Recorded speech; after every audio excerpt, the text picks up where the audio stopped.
Selamat siang dan salam sejahtera untuk kita semua. Yang terhormat Bapak Wakil Kesiswaan Bidang Kesiswaan. Yang saya hormati Kepala Sekolah SMA Negeri 13 beserta jajarannya, terutama kemudian yang sudah bisa rawuh di siang hari ini, kemudian Mas Rifan yang nanti akan memberikan materi kepada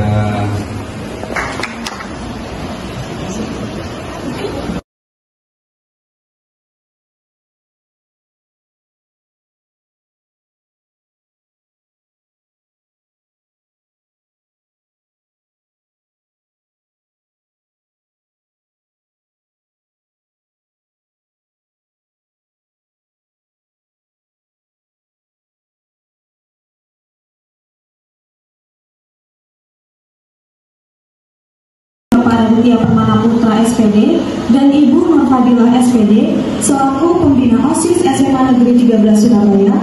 Yang saya hormati Bapak Dr. Hanuddin SIP MED selaku dosen pengampu mata kuliah Manajemen Diklat Program Studi Manajemen Pendidikan Fakultas Ilmu Pendidikan. 5. Ojo ngilangi tangan, itu penyakit ini ya. Penyakit dari tangan ngilang. Pokoknya orang OSIS ada seragamnya enggak? Ada seragam nggak OSIS? Tidak ada. Adanya apa? Jas OSIS. Nah, masalah jas ngalih. Namanya jas lah. Enggak. Cuma untuk gaya-gayaan posting di IG dengan caption yang ngopas di internet dengan gaya-gaya yang memamerkan jas OSIS dan berkata pengurus OSIS SMA 13. Padahal udah OSIS beban. Ada yang beban nggak juga ada ya. Insya Allah. Tapi harus ada yang beban. Biar mata Anda bisa bekerja. Jadi iya bisa tak rubah. Nih misal kurang kok verban saya nggak enak. Harus bertantang. Tapi kalau semuanya nilai ya. Masalah ya. Jadi berbahaya seperti itu. Selanjutnya,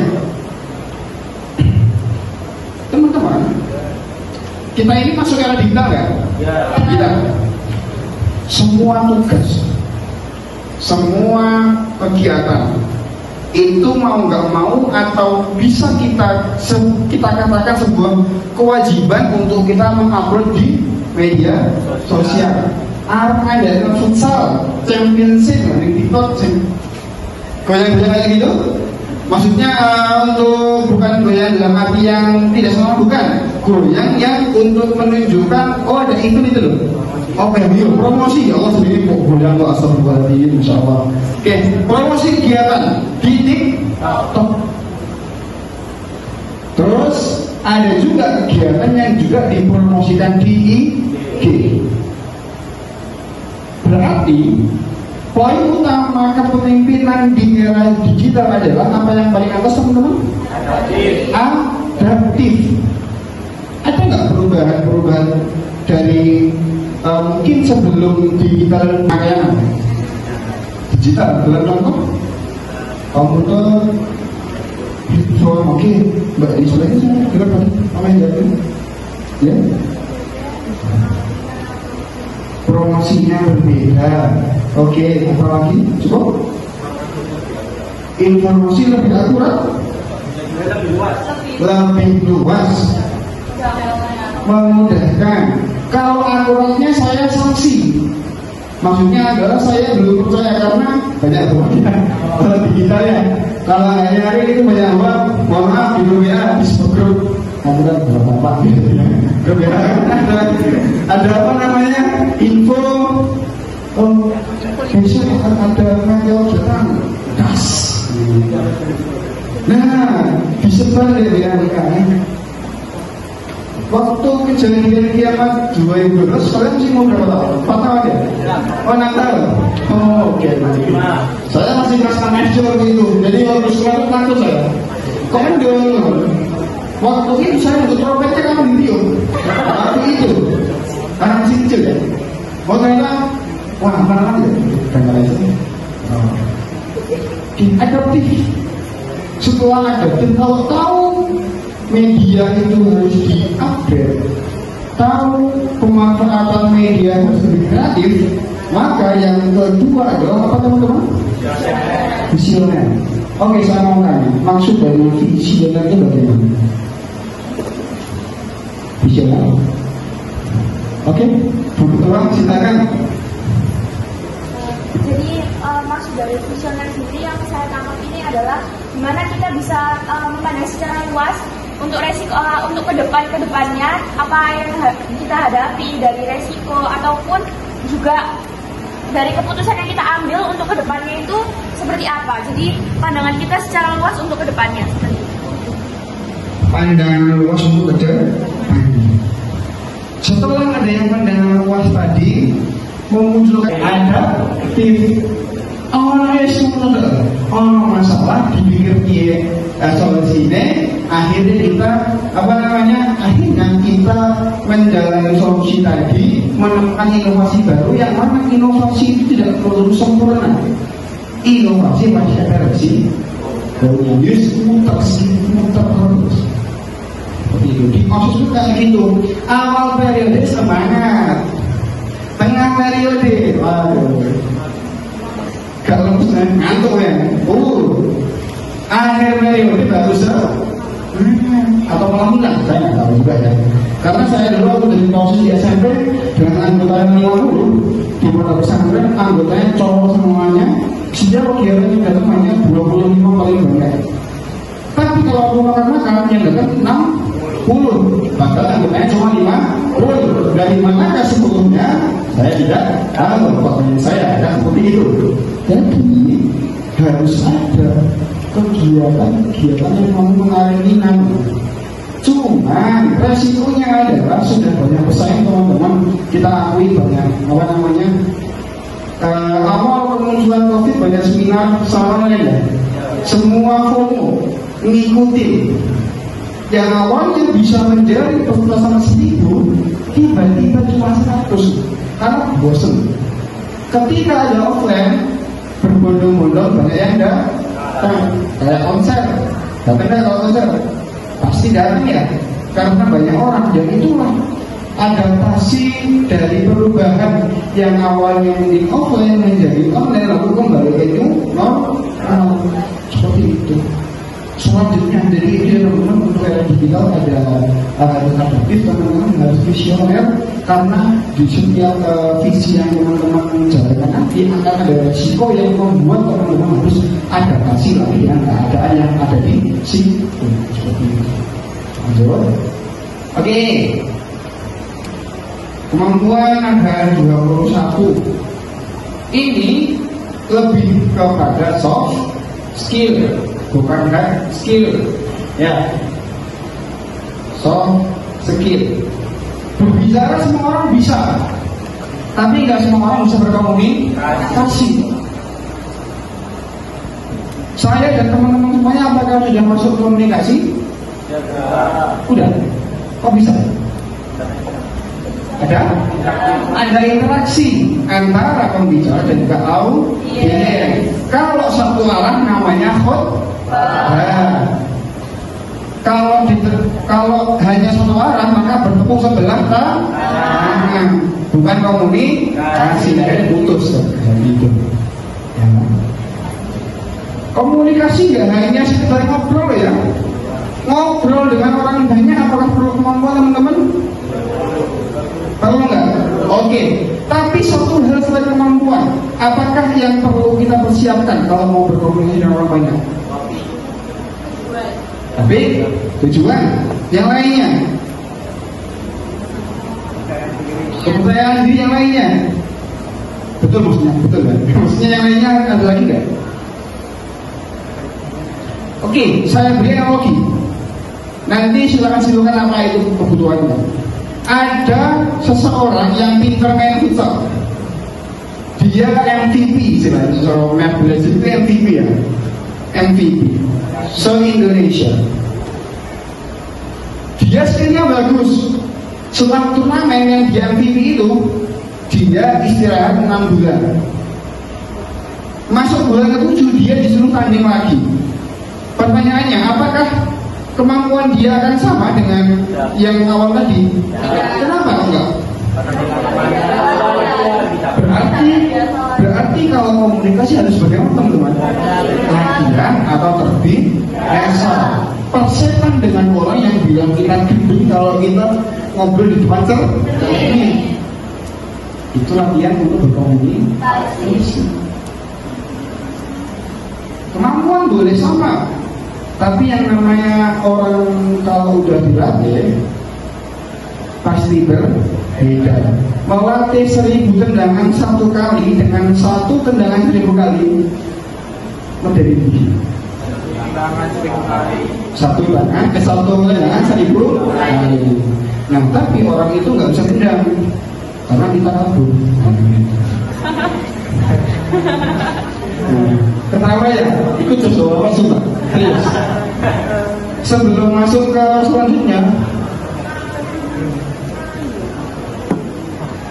tebak usianya berapa? Apa usia? Apa usia? 25. Nah, terus? Hah? 28. Oke, terus? 24. Terus? Teman-teman boleh percaya atau tidak, saya kelahiran 2001. Ya, umur 23 nanti di bulan Februari. Percaya enggak? Mesti nggak percaya. Soalnya masih boros ya. Boros kan percaya kan? Hah? Ganteng. Ini ngomong percaya, nengburi. Mas punya ngomong ya, soalnya gede, saya Pak.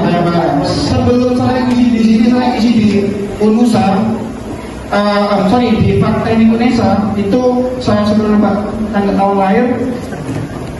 Nebaknya tahun yang pertama 94, 95, 96, 97 sampai di angka 2000. Gak ada yang nomor 2001. Teman-teman ya. Dan oke. Komunikasi serius terus ya enggak? Perlu biar ya. Nah, kadang orang humoris itu bisa lebih dicintai dengan tulus ya teman-teman, sama audiennya maksudnya, daripada orang yang serius banget kan. Betul? Ngantuk nggak kalau serius terus? Bahkan dengan saya video pun teman-teman sih ngantuk kan? Ya apa? Jam berapa nih? Jam berapa? Oke. Nah, selain komunikasi ada apa teman-teman? Oke, kanan ya. Apa teman-teman? Gimana latihnya? Sampai akarnya jangan pada berpen. Ngapunten. Mohon maaf nih, kalau tujuan yang ngapunten. Ketika zaman dulu ada orang yang nyuruh kita kita belajar. Ngapunten ini, sorry, kita off topic ya. Bagaimana kalau ada orang lagi keluar nyuruh kalian bawa paket dari sini ke mobil? Gak mau. Maksudnya mau dibuang kayak apapun ada jejaknya, jejak. Nah, mungkin terlalu ekstrim ya masalahnya terkait dengan tugas-tugas ataupun akuntan perpeloncoan yang ada di mos kayak gitu ya. Nah, kalau teman-teman akuntan nggak ada tinggal tingginya, mahal nggak? Kongo tapel, oke digawang, bro, go. Pasang kayak kerasa kayak digorong, iya kan? Siapa? Adanya cuma iya kak, siapa sama Ewa? Ya kan? Iya, ini kan tos ya, bukan ambil tos ya, ya. Nah kayak gitu. Cuma kalau teman-teman berani bertanya, oh mas, berapa nih mas? Berapa rating? dijawab untuk kaderisasi bullshit gitu ya. Nah, teman-teman mengenai masalah yang kritikal ini, teman-teman harus bisa dan juga harus pandai melihat suatu masalah sampai kepada akarnya sehingga kelihatan apa yang perlu diselesaikan. Nah, menyelesaikan masalah tidak hanya perlu dengan komunikasi tapi dengan kreativitas. Spiro kreatif kalian. Sebenarnya yang terakhir bukan kreativitas tapi kolaborasi. Maaf, karena ngantuk membuatnya ya, ngapunten Mas Mbak nih, adik-adik saya nih, ngapunten. Jadi kreativitas yang terakhir kolaborasi. Teman-teman mau tanya, nyaponi lapangan futsal wong siji karo 10 kan? Itu bagian dari apa? Kerjasama atau kolaborasi. Saya KKN ngecat lapangan futsal dulu ya, neng boyok, rasanya udah genteng. Udah orang tua ini, saya semua ya. Ngecat lapangan futsal itu kalau bersama-sama sehari selesai. Kalau sendirian, satu kan bagaimana? Soalnya, Mas, kalau berkolaborasi ada nggak pemikiran yang berbeda? Sorry, saya agak kasar. Setiap kepala dari kalian itu isinya beda-beda. Dan tugas ketua untuk mengumpulkan itu, menyatukan itu, dan dikasih telunjuk, maju, kayak gitu. Kayak cewek kan nasi ya, maju. Bahaya, kan? Oh iya, bahaya. Nah, kayak gitu teman-teman, sama aja benar, waktunya. Bahaya nih misalnya serangan terus ini. Sebenarnya lagi, jangan. Selanjutnya enggak. Lah, ini. Teman-teman, skill apa yang harus dikuasai untuk bisa menunjang kemampuan tadi? Maksudnya, skill apa sih yang harus teman-teman kuasai untuk menunjang komunikasi, menunjang kolaborasi, kreativitas juga berpikir kritis? Ada apa? Harus bisa apa?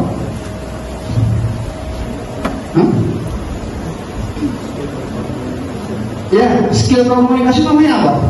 Public speaking. Mbak,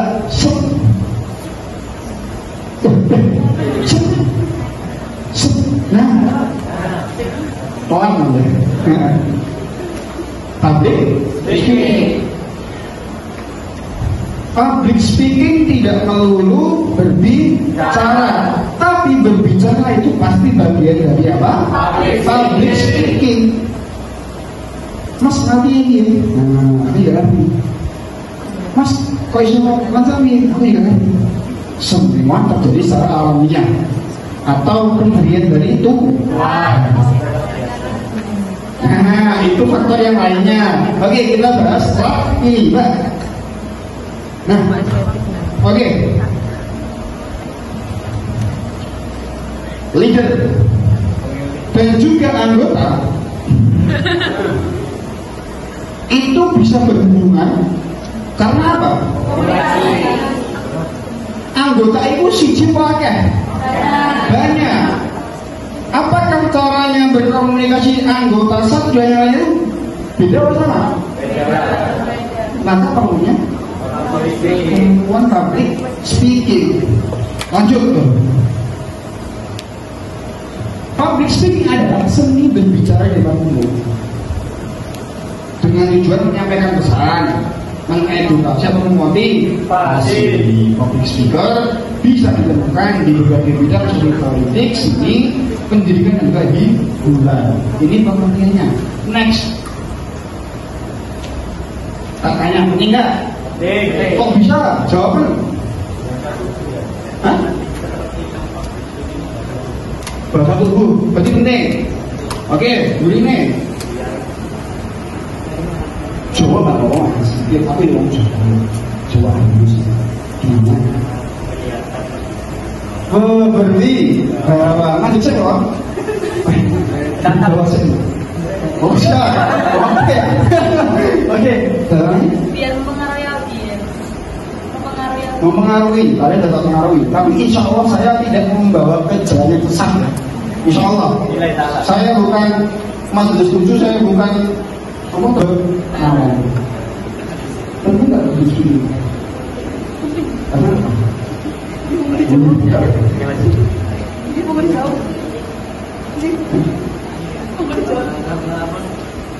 salah satu interaksi antara dua insan ini supaya tidak ada komunikasi. Wanjai, dua insan, boleh. Kalau lagi ya, boleh.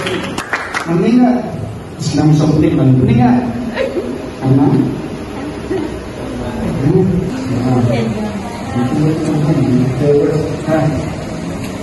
kau salah kepercayaan diri oke, belakangnya itu penting karena apa?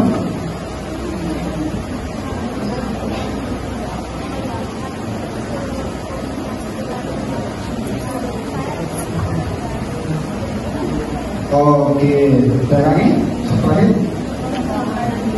mengembangkan diri apa? Aku berkembang dari foto tadi menjadi lebih berkembang, tapi ke samping ke depan saya. Oh, cara berbicara bukan badannya ya, karena saya berkembang badannya juga soalnya. Oke, nyalakin oke. Sorry, artis ngomong biasa ataupun tweet ataupun posting di IG, tapi agak bagus dikit, disebut double stop, padahal dia ngomongnya biasa, tapi karena pengaruhnya di medsos yang membuat setiap apa yang diucapkan itu bermakna. Padahal kita yang iso ngomongnya bisa komunikasi lebih aktif dan terakhir mendorong perubahan. Apa sih perubahan yang paling mendasar? Ketika ditanya yang awalnya menjadi ya Pak, saya siap menjawab tadi itu biasanya awalnya aku kan Mas, ini jawabannya apa? Menjadi ketika ditanya ya Bu, siap mohon izin jawab bla bla bla bla bla bla bla dan itu tadi sudah dihitung juga makanya pos. Nah, siapa tadi namanya? Tepuk tangan dulu. Ya promosinya ya dikit lanjut. Nah, katanya public speaking sama dengan presentasi juga? Ya. Iya enggak? Ya. Yakin? Ya. Tidak apanya? Oh, sebelum saya ya? Hah? Ada tadi presentasi itu tentang suatu topik yang akan kita kaji. Oke. Barangnya itu ada untuk berbicara saja. Oke. Iya, oke. Siap. Oke. Gini loh. Apa namanya? Mulai berarti nyanggal. Oke. Berarti jawabannya ya sama ya. Oke, lanjut Mbak. Ini terakhir mungkin. Presentasi biarnya apa? Iya, nyiapnya dengan baik materinya ya. Kalau saya sendiri mengakui belum baik karena mau nyiap tadi malam harusnya tadi malam itu bubuknya dengerin musik, membuka malam lembur. Nomor 2 berikan pembuka yang apik. Pembuka saya tadi bagus nggak? Jujur, gak usah motivasi orang. Kasih suka amat saya. Oke. 3. Perhatikan komunikasi non-verbal. Teman-teman, sorry, kalau kita ada audiens lagi yang harus terapi, kalau kalian ngobrolnya sama duduk, ngantuk kan? Ngantuk kan? Maka dari itu saya harus bicara untuk dia juga. Nah, biar teman-teman ini nanti tertarik bukan dalam segi personal ya, tertarik dari segi apa yang saya sampaikan dengan materinya. Selanjutnya persiapan materi yang menarik, terus melibatkan audiens. Saya teman-teman melibatkan nggak? Ya. Terlibatkan ya? Ya. Masih nggak perlu tak terlibat tetap show ya. Yang terakhir tetap jaga kepercayaan diri. Salah 2 menjawab. Apa enggak? Cara untuk meningkatkan kepercayaan diri. Iya. Jawaban yang ada jawaban saya bagian di ya gitu kan.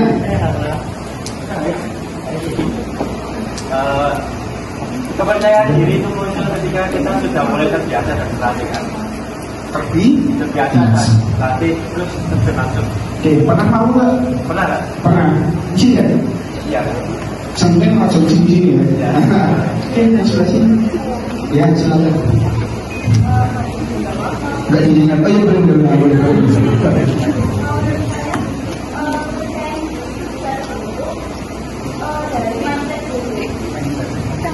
Kontak mindset.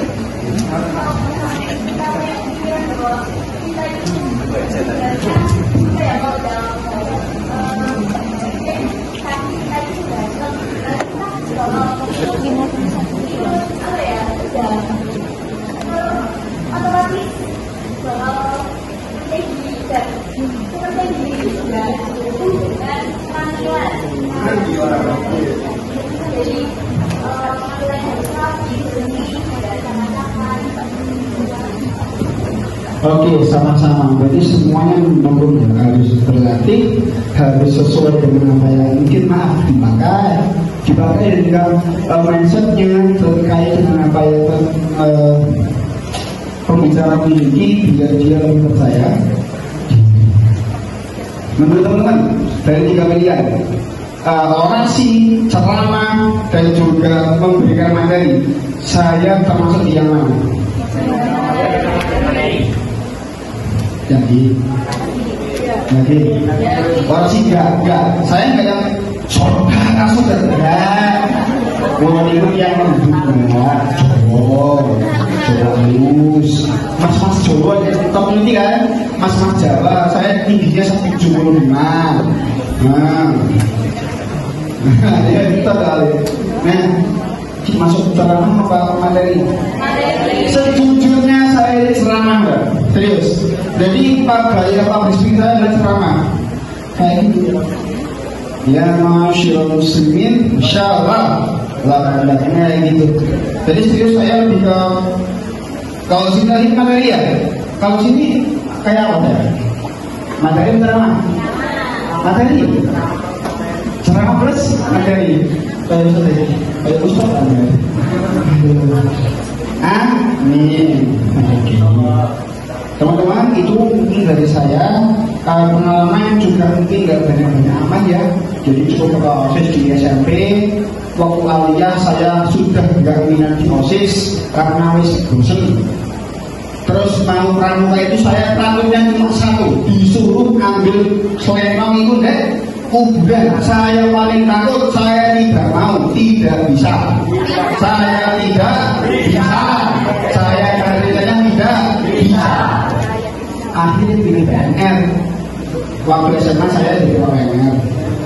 Niatnya ingin mengobati anak-anak yang sakit, dan untuk upacara saya ingin upacara saya yang sakit malah. Jadi saya itu kesehatan yang harus dijaga. Oke, itu sedikit pengalaman dari saya waktu SMA. Jadi mungkin ini istilahnya mini RDKS ya.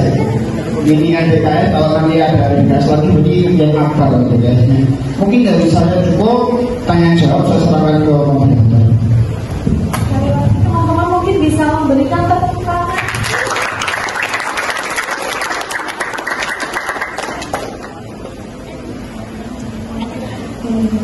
Terima kasih kepada kalian yang telah menyampaikan materi yang luar biasa mengenai leadership di era digital. Nah, teman-teman yang ingin bertanya bisa untuk mengangkat tangan terlebih dahulu. Mungkin bisa kita mulai ya teman-teman yang ingin bertanya, mungkin bisa mengangkat tangannya. Sangat terhadap itu seperti berbicara memimpin kepemimpinannya.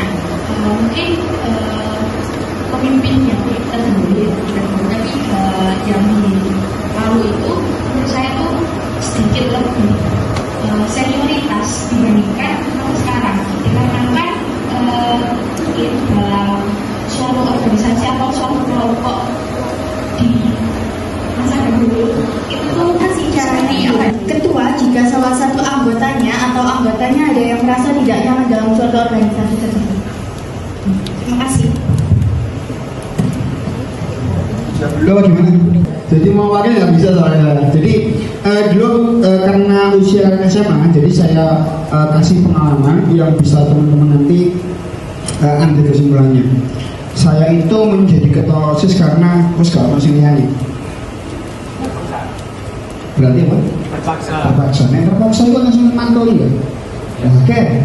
Anggota keluarga kabeh, terus selalu dimantoi. Nah, diantemi kan. Cuma tadi saya fokus pada benarnya salah satu anggota OSIS itu berapa sekarang jumlahnya? 4, 5 kalau 1 berapa? 4. Oke. Ketua mau mengorbankan 44 atau mengorbankan 1? Nanti ini korban ganti. Oh bagus, menjebak soalnya. Begini kalau nggak mengorbankan, kenapa? Karena juara juga dari satunya kan kedua kali, jadi kalau bisa tetap semuanya. Oke, saya nggak mau menggembosi ya Mbak. Tapi yang jelas setiap ketua ada ujiannya masing-masing. Saya doakan dapat ujian banyak. Biar nanti Tuhan memilih hamba-hambanya itu tidak salah. Seperti itu, Masya Allah. Kembali ke topik, Mas. Kenapa kok? Bagaimana cara menjadi ketua yang baik ya? Apabila anggotanya nyaman. Setiap kebijakan itu apakah membuat semua nyaman? Kebijakan itu dibuat bukan untuk menyamankan semuanya, enggak ya? Kebijakan dibuat untuk melaksanakan apa yang diperintah atau apa yang dimaksudkan oleh sekolah. Tangan kanannya sekolah adalah OSIS.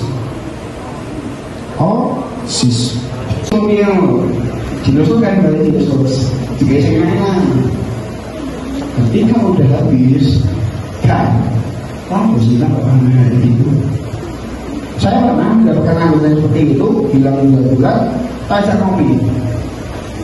Iya, aku pernah nyanyi lah. Dan siang cowok itu nangis. Sebenarnya aku ngilang dan enggak, memang dari apa yang salah gue bisa karena ini. Jadi kesannya saya adalah saya ada anggota yang bermasalah juga, saya selesaikan dengan cara ketemu 4 mata, 4 gitu. 8 mata mas, mata kaki.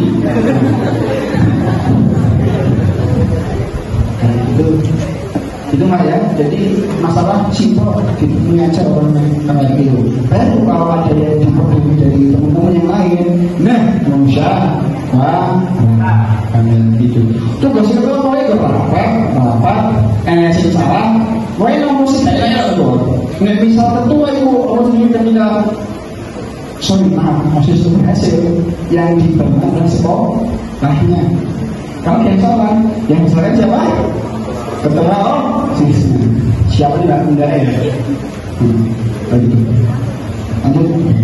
Mungkin teman-teman karena waktu kita terbatas, saya memberikan kesempatan kepada satu penanya lagi untuk teman-teman yang menanya.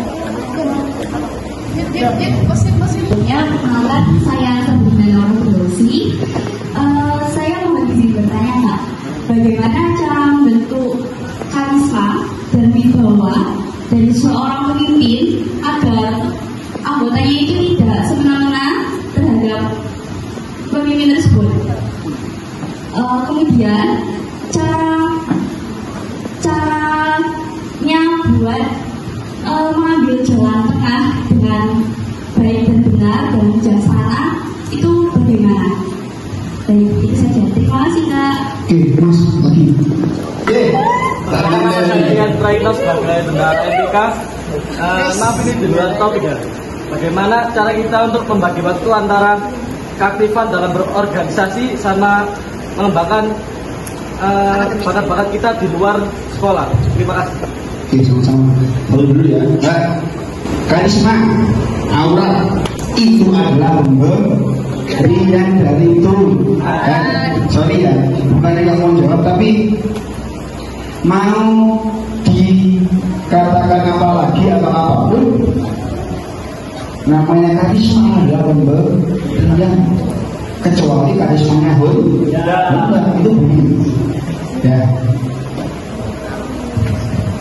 Karisma dan juga aura itu bukan kita yang melatihnya, tapi kita diberikan anugerah oleh Sang Pencipta.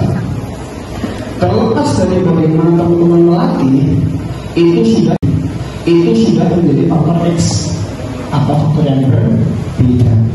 Yang bisa kita latih adalah kemampuan public speaking kita, agar kita dihormati atas apa yang kita sampaikan, bukan dari apa yang kita tampilkan. Benar ya? Ketika orang berwibawa lewat terus. Nah itu ya. Kalau orang yang nggak berwibawa, mohon maaf, leda-leda ngowe. Tapi ketika berbicara, semua tercengang. Kadang-kadang kayak gitu kasusnya ya. Nah, maka dari itu tadi pertanyaannya adalah bukan saya nggak bisa jawab karena itu berlebihan. Saya pun juga nggak bisa memilih gaya bicara orasi atau ceramah dan sebagainya. Saya ceramah kayak gini ataupun yang kasih materi. Dan yang kedua itu jalan tengah. Ini lagu ini orangnya.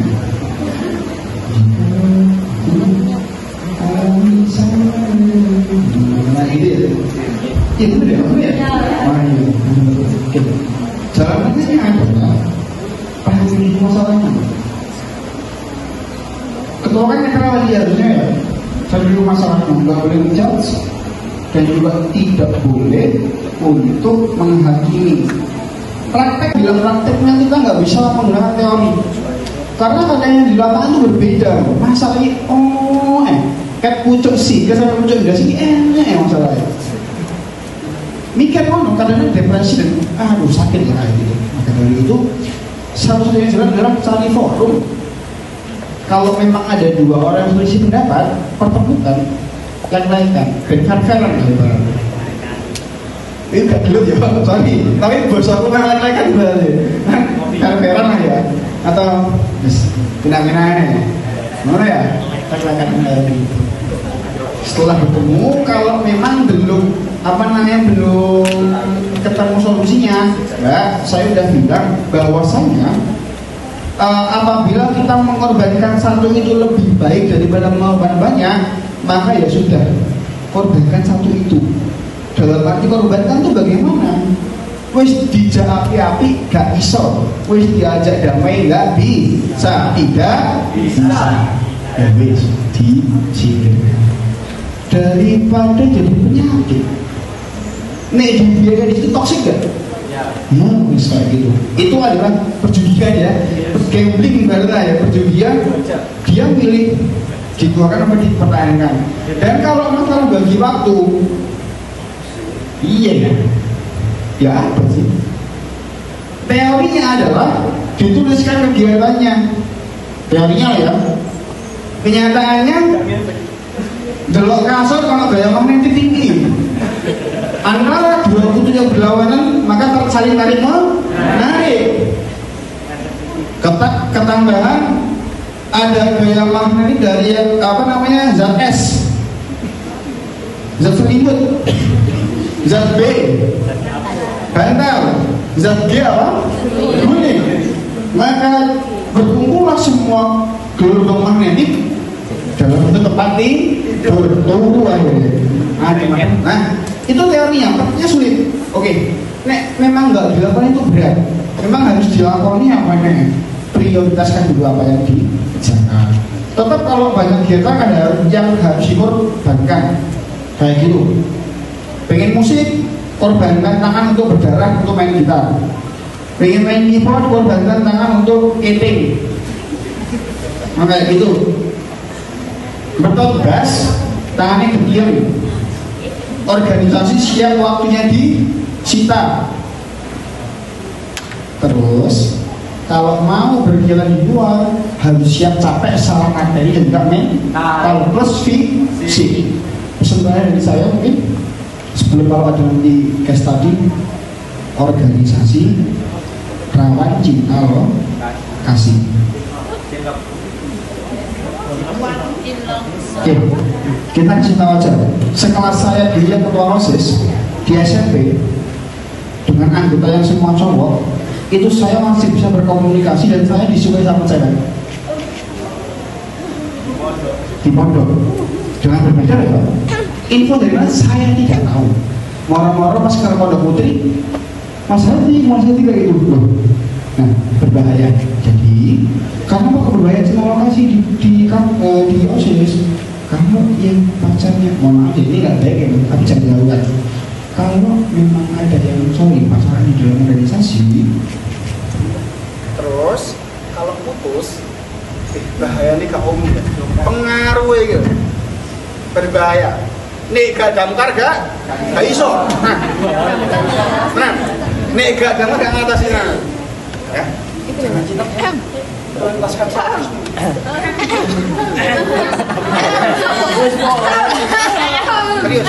Serius. Dan kalau memang lanjut orang kok. Jadi misal gak jadi gitu, Pak.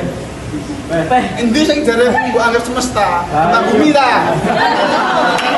Oke, dari saya, assalamualaikum warahmatullahi wabarakatuh.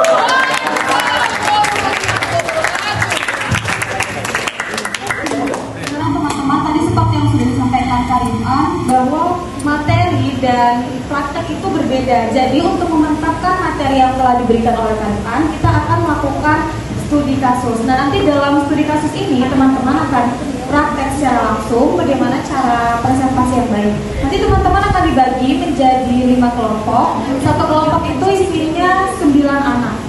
Nah, nanti kami akan memberikan waktu kepada teman-teman 10 menit untuk melakukan pembahasan dan berdiskusi dan mencari satu gambar yang nantinya akan teman-teman gunakan sebagai bahan presentasi.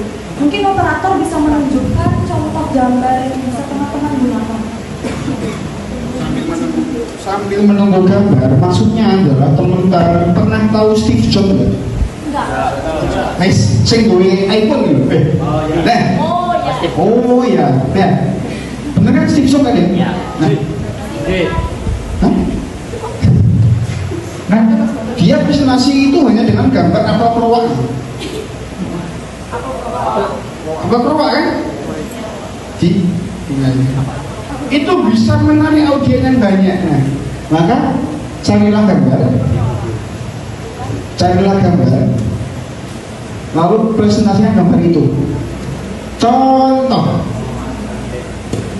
gambar wong ya.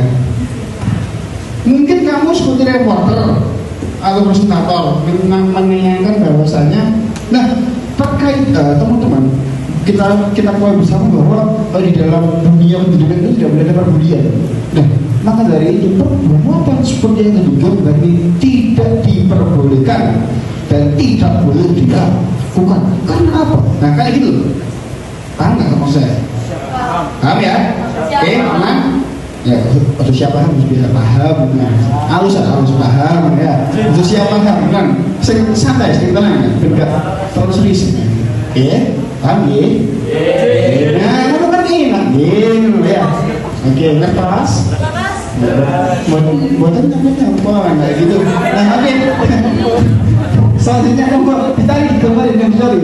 Kamu mana kamu? Gimana? Bukan dulu.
Warahmatullahi wabarakatuh.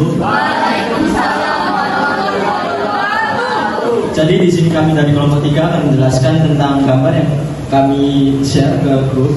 Jadi di sini kami disclaimer bukan untuk promosi atau apapun. Di sini kami pure hanya untuk materi presentasi.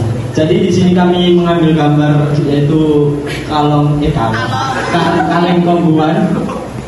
Di sini kami mendapatkan beberapa poin dari gambar ini. Ada 3 poin dan baik bertambah menjadi 4 poin. Lalu untuk poin-poin tersebut akan dijelaskan oleh rekan saya, Radman Ijazah. Baik, terima kasih Surya. Jadi untuk poin yang pertama yaitu adalah Don't Judge a Book by its cover, di mana di dalam cover tersebut, di dalam cover pembuat tersebut itu tidak memiliki sosok ayah atau bisa dibilang keluarganya tidak lengkap. Bisa dibilang apa? Bisa dibilang apa? Makanya nggak tahu. Akan tetapi kita tidak boleh menilai sesuatu itu dari covernya saja. Mungkin jika kita menilai sesuatu itu dalam cover, bisa jadi kita mengasumsikan bahwa keluarga tersebut tidak harmonis maupun broken home. Bisa saja di dalam keluarga tersebut bisa jadi sosok ayah tersebut tuh sedang bekerja atau melakukan aktivitas yang lainnya. Ya, benar sekali. Selanjutnya akan dijelaskan kepada Bunga. Baik, izin melanjutkan seperti yang telah disampaikan oleh Hamzah tadi, bahwasanya di cover tersebut itu tidak terlihat sosok ayah. Nah, tetapi keluarga tersebut itu bisa mengcover kebersamaannya. Maksudnya mereka itu bisa menjaga keharmonisannya mereka dengan cara mereka makan bersama dan lain-lain. Nah, seperti dalam organisasi kita itu pasti memiliki kekurangan dan kelebihan masing-masing dan kita bisa mengcover kekurangan dari satu sama lain seperti itu. Selanjutnya akan dijelaskan oleh Nef. Jadi yang untuk poin selanjutnya yaitu di dalam kaleng pembuat itu ada salah satu jajan favorit anak-anak kalau ibunya atau orang tuanya itu beli pembuat, yaitu wafer. Nah, di organisasi itu juga sama, di sekolah itu banyak yang mendaftar untuk mendaftar organisasi, tapi yang kepilih hanya beberapa dan itu yang mendapatkan itu yang terbaik gitu loh. Jadi jangan melihat di luar itu tuh masih banyak, cuman hanya satu yang mendapatkan yang terbaik.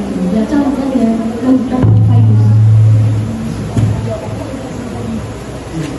Baik, izin melanjutkan dan menambahkan poin berikutnya. Kurang lebih hampir sama dengan poin pertama, yaitu jangan menilai dari cover, karena biasanya kaleng kombuan itu belum tentu kalau disajikan itu isinya kombuan, bisa aja terhina. Nah, hal itu bisa kita ibaratkan dengan peribahasa membeli kucing dalam karung. Nah, itu kalau kita kaitkan dengan organisasi itu bisa dalam mengambil sebuah keputusan kita itu harus hati-hati, karena dalam peribahasa membeli kucing dalam karung itu artinya sendiri itu kita harus berhati-hati ketika membeli sesuatu. Nah, itu bisa kita kaitkan dengan ketika kita di organisasi dalam mengambil suatu keputusan itu harus ditentukan dengan hati-hati dan jangan tergesa-gesa, tetapi dengan pemilihan yang tepat tapi juga cepat seperti itu. Kemudian akan ditambahkan oleh Tiara. Baik, izin melanjutkan. Nah, untuk kaleng kombuan ini dibaharkan seperti organisasi. Apakah di dalam kaleng itu tidak hanya satu macam biskuit saja? Nah, ini di warahmatullahi wabarakatuh. Waalaikumsalam warahmatullahi wabarakatuh. Berdirinya kami di sini bukan karena tidak diberi tempat duduk, melainkan akan mempresentasikan yaitu gambar di belakang kami, jam dinding. Sebelumnya perkenalkan, nama saya Alivia Almira Syafa Azhara. Dan di sini saya membicarakan tentang jam bersama dengan rekan-rekan saya yang berdiri di sini, yaitu yang pertama adalah Zora Audrey, yang kedua Johannes Niko, yang ketiga Lais Nabil. Di sini kami akan membicarakan tentang jam dan waktu. Apa sih waktu dan jam itu? Waktu, menurut kami sendiri yang telah didiskusikan, waktu adalah jam, jam adalah waktu.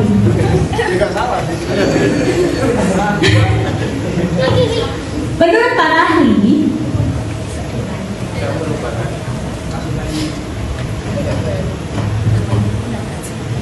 para ahli, kita ambil 3 contoh.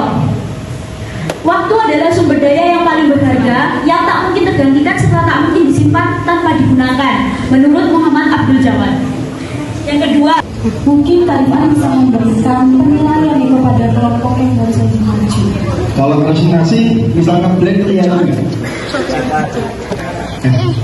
Ya, jadi kalau presentasi kok nggak mau? Oh ya. Maksudnya kalau presentasi memang harus dipersiapkan bahannya. Saya suka tadi openingnya. Tak bujur nggak? Tujuh ya? Openingnya masuk, jokesnya masuk, punchline-nya masuk, pokoknya SUJ ini kan lah. Tapi waktu penyampaiannya kalau ngobrol itu kelihatan ya. Jadi memang perlu latihan lagi biar nanti terbiasa. Misalnya udah langsung alih kemana terus kemana kayak gitu. Oke, semangat untuk kelompok kedua ya. Tepuk tangan untuk kelompok kedua dulu.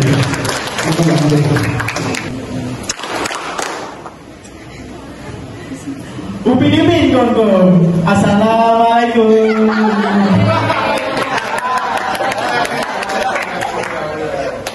Jadi sebelum kami memulai presentasi dari gambar yang sudah disediakan, izinkan kami memperkenalkan diri terlebih dahulu.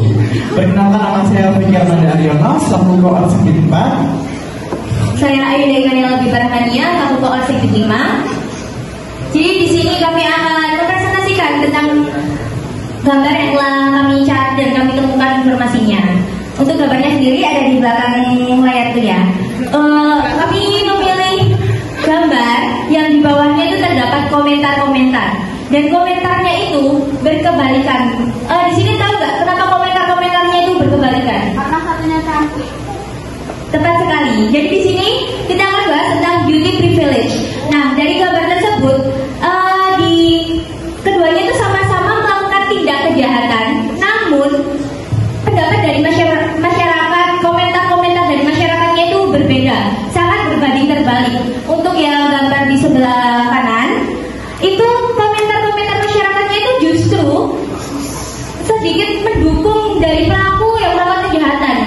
Sedangkan untuk komentar pada gambar sebelah kiri, tentu saja pelaku tersebut mendapatkan bahasanya itu hujatan ya di kolom komentarnya. Nah, itu salah satu contoh bentuk dari adanya beauty privilege pada kehidupan kita sehari-hari. Untuk yang selanjutnya akan dijelaskan oleh Vicky. Baik, terima kasih Ayuda. Selanjutnya, kalian tahu kan sebenarnya beauty privilege itu apa? Nah, di sini akan jelasin beauty privilege itu merupakan kesenjangan sosial yang diakibatkan oleh fisik dari khususnya perempuan, tetapi bisa juga di semua gender. Orang cantik dan yang buruk. Seperti yang kita ketahui kalau di Indonesia ini banyak sekali beraneka ras wanita dan juga pria yang memiliki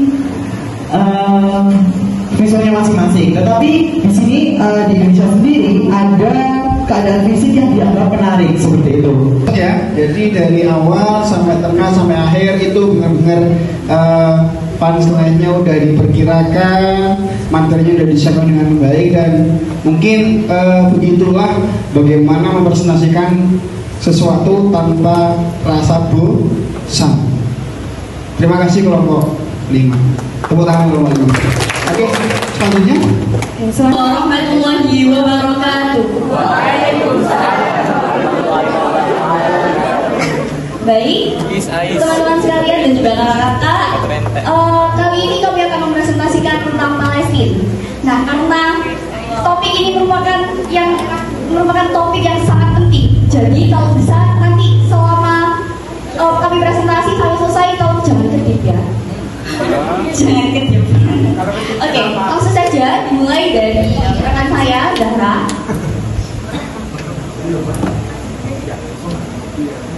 Baik, terima kasih atas kesempatannya Sabrina. Di sini saya akan menerangkan.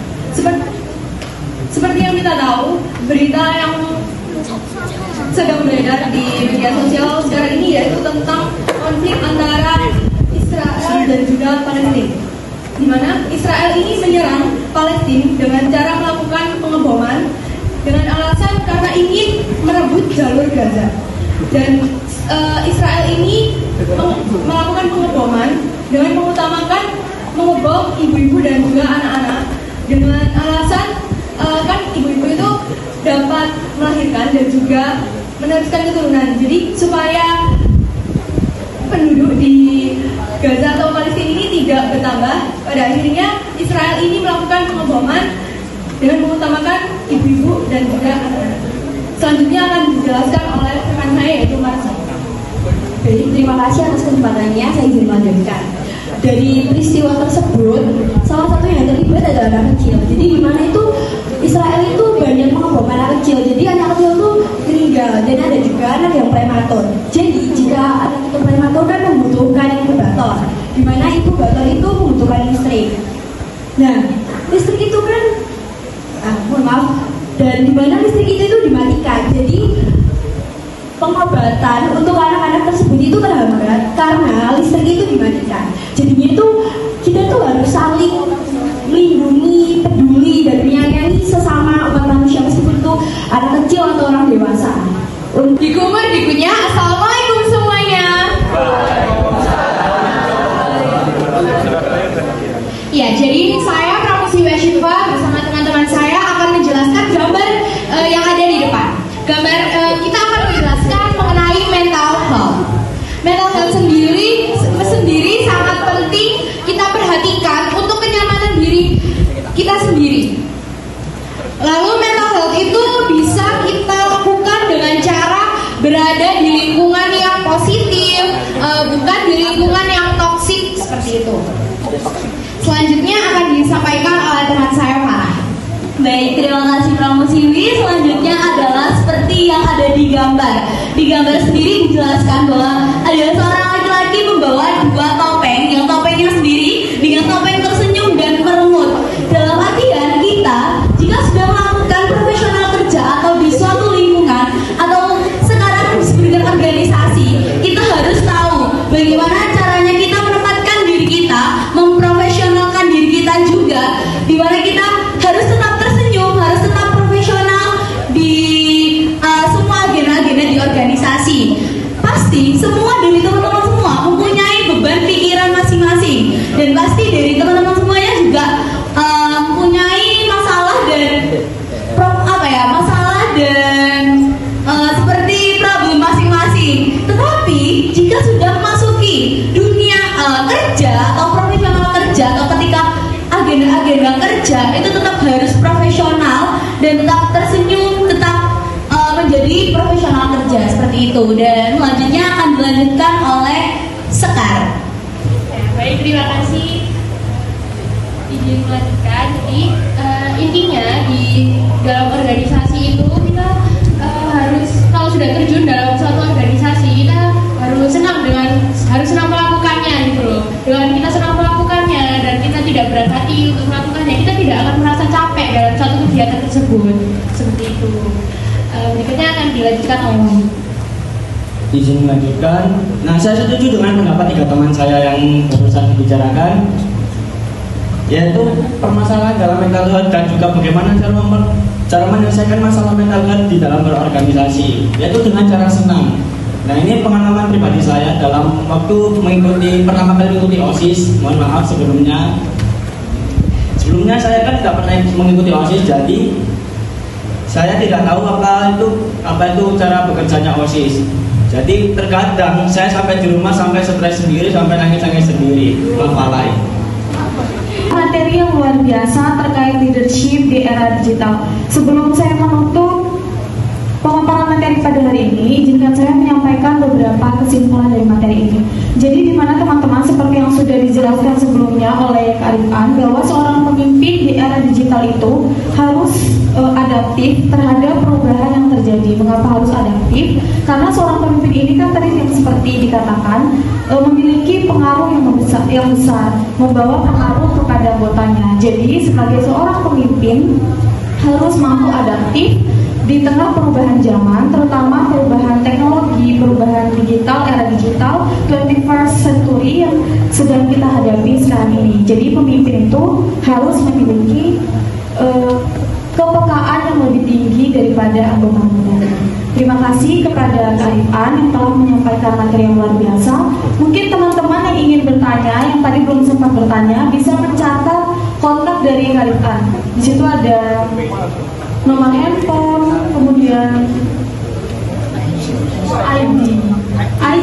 IG, oh IG. Maaf teman-teman, ada IG-nya. Di situ teman-teman mungkin bisa memfollow IG-nya, bisa langsung sekarang bisa memfollow IG-nya. Kemudian ada nomor handphone dari Mas Rifan juga. Saya mengucapkan terima kasih kepada Kak Rifan. Mungkin Kak Rifan bisa kembali ke tempat. Sekali lagi teman-teman bisa memberikan tepuk tangan kepada teman-teman kita.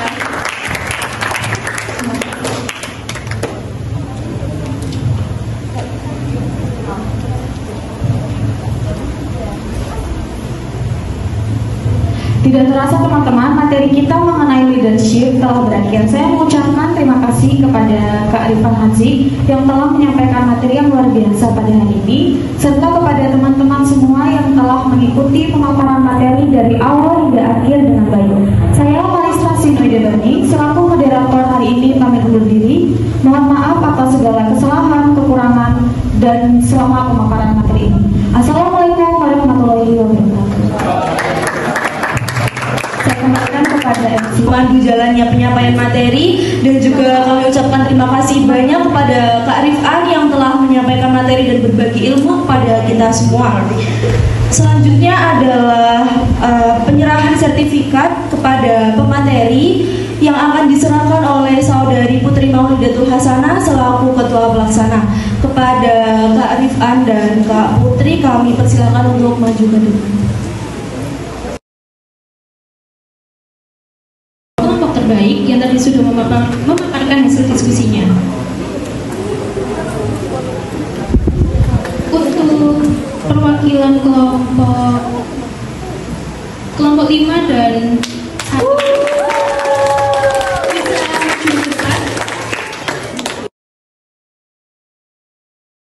kepada Pak Nurhan dan Mas Rifan. Hadirin yang berbahagia, demikian serangkaian acara pada sore hari ini. Semoga apa yang kita peroleh hari ini dapat menambah kompetensi bagi kita dan wawasan juga tentunya bagi kita semua, serta dalam acara ini dapat membuat kita lebih bersyukur dan senang dalam kondisi apapun. Kami selaku Master of Ceremony sekaligus mewakili seluruh panitia yang bertugas memohon maaf apabila terdapat tutur kata atau perbuatan yang kurang berkenan baik yang disengaja maupun tidak. Akhir kata, wabillahi taufiq wal hidayah. Wassalamualaikum warahmatullahi wabarakatuh.